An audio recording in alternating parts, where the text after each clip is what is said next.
formerly of the New York Jets and your Patriots, Chris, where he did something like win the Super Bowl. Cool. Thanks for acknowledging that. In between Sports Centers, fresh off of First Take today from the worldwide leader in sports, Damien Woody, back here on the Rich Eisen Show. How you been, Damien? I'm good, brother. How you doing, man? I'm doing great. I'm doing just fine and dandy. Why don't the Jets want to do Hard Knocks, Damien? Why? I don't know, Rich. I mean, like, honestly, I thought I had to listen. When we did it back in 2010, it was a blast.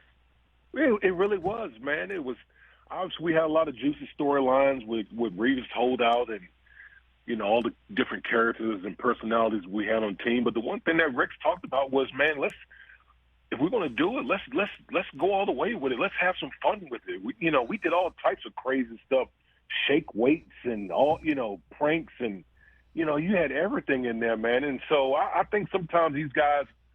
I know there's a lot of pressure on the Jets this year, and you're acquiring Aaron Rodgers, and everybody wants to be, kind of buckled up and everything. But this is an opportunity, man, to kind of expose and let everybody see what this organization is really all about. So just embrace it and have fun with it. Well, I mean, they made the splashiest splash of the offseason, if not the last few off seasons, and I understand what happened the previous offseason with Tyreek Hill going to the Dolphins and Devontae Adams going to the Raiders, even though Rodgers did return to Green Bay. But this is as big as it gets. And there won't be a situation where an NFL Films camera is in front of Rodgers and he says, turn it off. And the guy or lady holding the camera says, tough. So you want to go ahead and lay out for those listening and watching right now, what is it like to be on Hard Knocks, Damien? Yeah, man. Listen, I think first of all, the people at NFL Films, they're the best in the business. They do a really good job of kind of blending in behind the scenes and making you feel really uncomfortable. And they're not going to ask you to do anything that you're really not comfortable doing. That's the thing that a lot of people need to understand about this. They're very accommodating. They understand that you're in training camp and you're in a grind and all those type of things. So, when they do request to talk to you and some players are going to get it more than others. They're very conscientious of your time and you going about your business. So it's a pretty cool environment. They stay behind the scenes, do their thing, and ultimately when the product comes out, man, it's really cool. I mean, it's really cool, man. So again, I had a great time with it, and I know a lot of other guys on the team did as well. And as you mentioned, when the Jets were on Hard Knocks, Revis was holding out, and I do remember that was pretty damn awkward. And certainly from a fan's point of view, watching it, infuriating. And so with the news yesterday that the Jets signed Quinnen Williams and that he's as happy as Rodgers, that's huge, Damien. That was huge to check that box. Yeah, man, it's huge for a variety of reasons. Number one, obviously you don't have the awkwardness of not having, Quinn locked up long term. He'll, if that situation hadn't played itself out the way it did, he would have been, one of them. What's it called? Like a lock-in. What guys do now? That it would have been a situation like that. But now all of that is off the table. You got your best player signed to a long-term deal. And by the way, I think this is like the first time in I don't know how long with the Jets where they had a first-round guy, homegrown talent, to sign to a second contract, which is big for the Jets organization. So you don't have to worry about that distraction moving forward.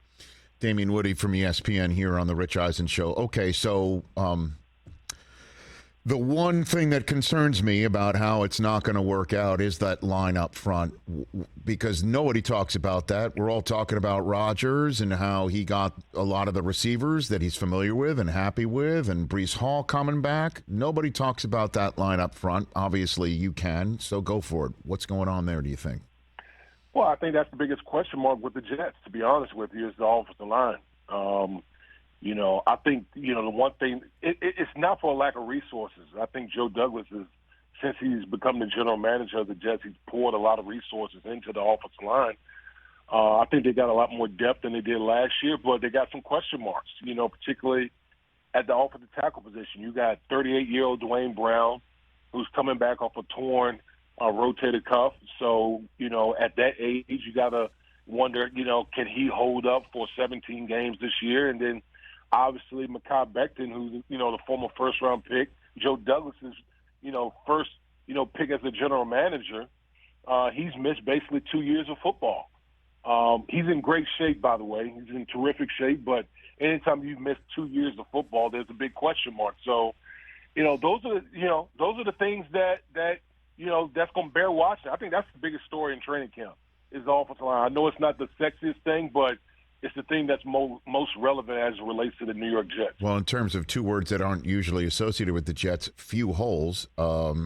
Two words that aren't normally associated with Becton, great shape. What do you mean by great shape? Is he truly in great shape? Is that actually yes, occurred? Okay. Yes, he's in great shape. He really is. He's rededicated himself. Obviously, you missed 2 years of not playing football, and on top of that, they didn't exercise his 5th-year option. So he's in a contract year, and so he basically changed everything. Rich, he's lost 60-plus pounds.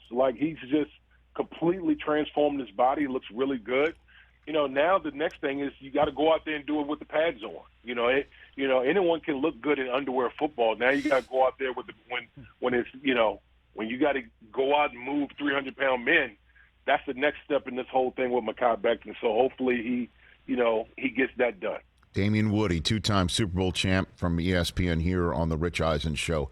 We were just talking going to break, Damien, about a report in New England saying that Belichick's close friends are worried about his job security going into the season. I laughed too, to be very honest with you. But what do you think about these 2023 Patriots as they are currently constituted in a very deep division as established? Well, listen, I think the AFC East could, you could make the case that it's the toughest division in football. We know what the Buffalo Bills are. Miami Dolphins have loaded up. Obviously, the Jets have traded for Aaron Rodgers, so they're gunning for it. And then there's the New England Patriots.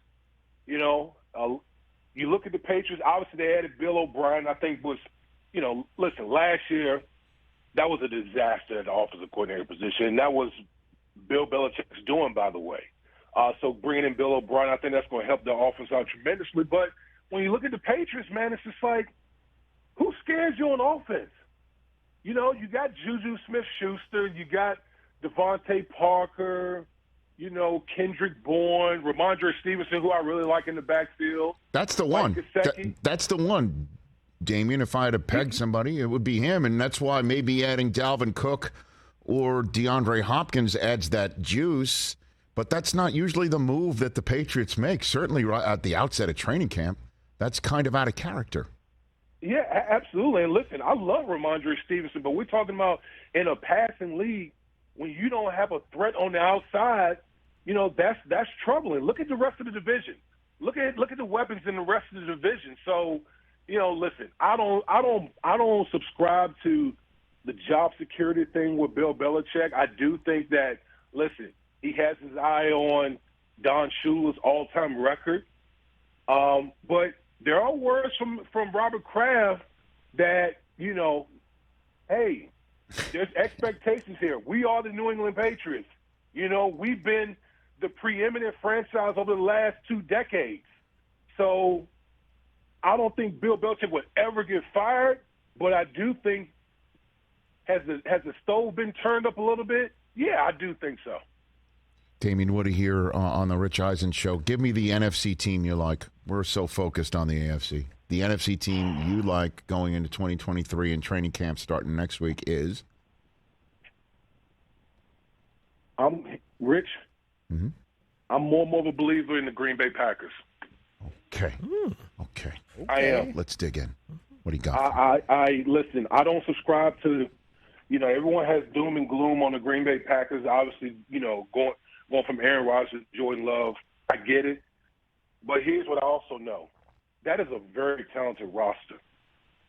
Very talented roster. Mm-hmm. I think that defense is going to be very good. And they got a lot of talent on both sides of the ball. They got an elite offensive line. They got 2 really good running backs. They got wide receivers last year that showed you glimpses. If Aaron Rodgers had been in the offseason program, maybe those guys would have been clicking a lot earlier in the season. But they have weapons on the outside. They added to it in the draft.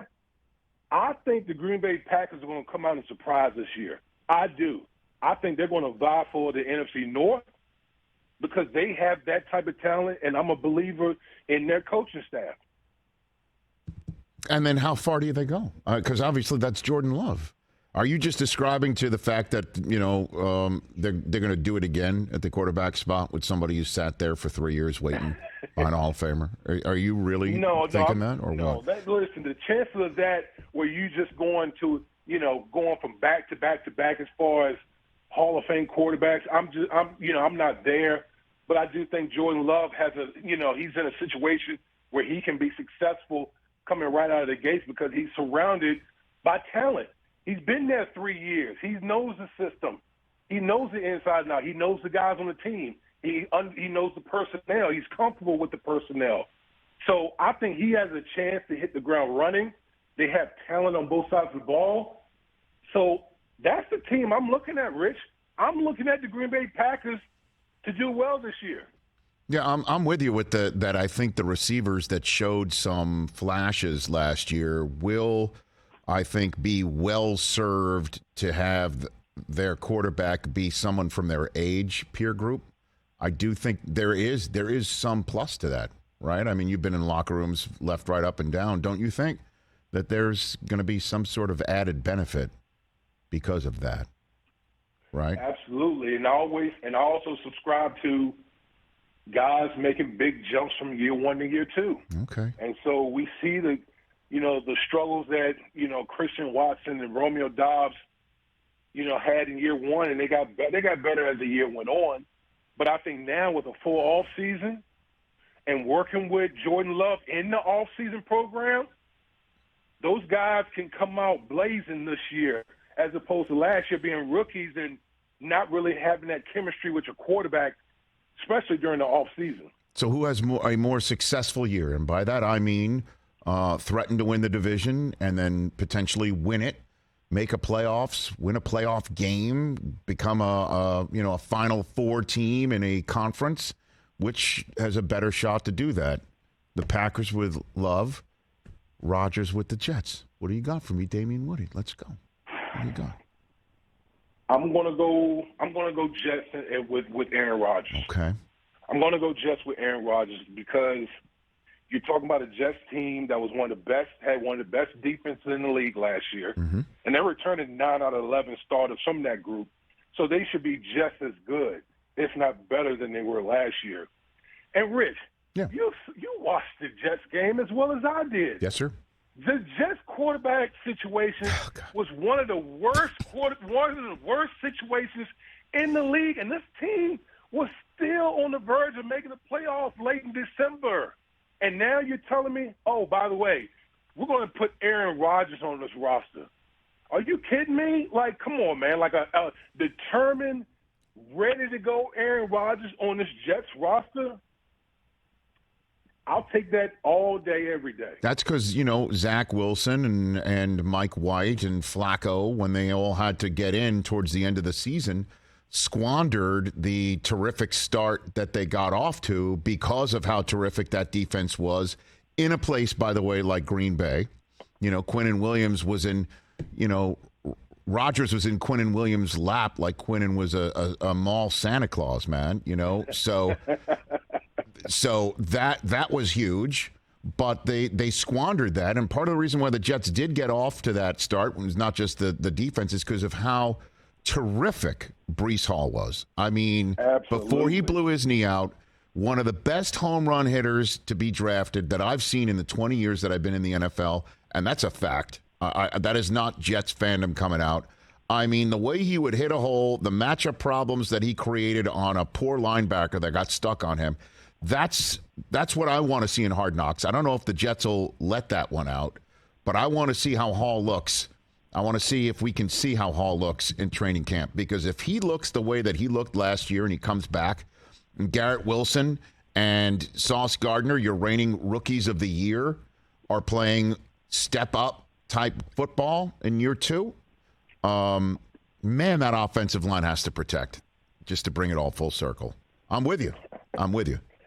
Yeah, I can't understand how valuable Breece Hall was to the Jets last year. Oh, yeah. Like, anyone who watched the Jets, particularly on offense, Breece Hall was that guy. Like, he was the guy. He would have been the runaway offensive rookie of the year last year if he hadn't gotten hurt. And if he comes back right, oh boy, I mean, man, watch out. That's all I can say. Yeah, I mean, we weren't talking about how, Zach was not reading defenses properly when Breece Hall was just blowing past second lines of defense. Obviously, it helped that the Browns blew that Week 2 game against Flacco and the Jets. But put it all together, though, you think the Jets have a better shot at a successful season than the Packers would love, even though you think the Packers would love are being overlooked. Just to put a fine point on it. Listen, I do. I think the Jets are a little bit further along. Obviously, Aaron Rodgers, the Jets defense is elite. They got weapons. They got weapons all over the place as well. So I get an edge to the Jets, but I just think that the Packers, people who are, just down on the Packers, think the Packers are going to be in fourth place. I think they're mistaken. I think the Packers are very talented, and they're going to be sneaky good this year, in my opinion. Well, Damien Woody, thank you for the call. Go do your Sports Center thing as you've already done earlier today. Great seeing you on First Take. Great seeing what you're doing, and look for more of my phone calls as the season approaches and goes through. Thank you. All right, man. I appreciate you having me on. Right back at you. That's Damien Woody, two-time Super Bowl champ, not with the Jets, but with Brockman's Patriots, right here on The Rich Eisen Show. Catch The Rich Eisen Show every single day on the Roku channel, 12 to 3 Eastern, for free.